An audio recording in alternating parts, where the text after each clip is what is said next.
คงวนเวียนเรียกเธอ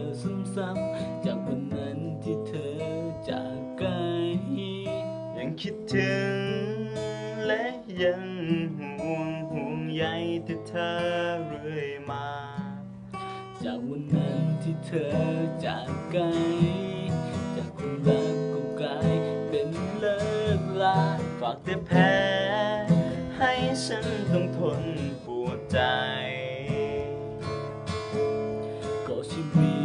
ตทั้งชีวิตมีแต่เธออยู่เรื่อยมาจะเหนื่อยจะร้อนลืมตาตื่นมาก็มีแต่เธอแค่ขอเวลาสักพักให้ลืมความรักมันไม่ง่ายหา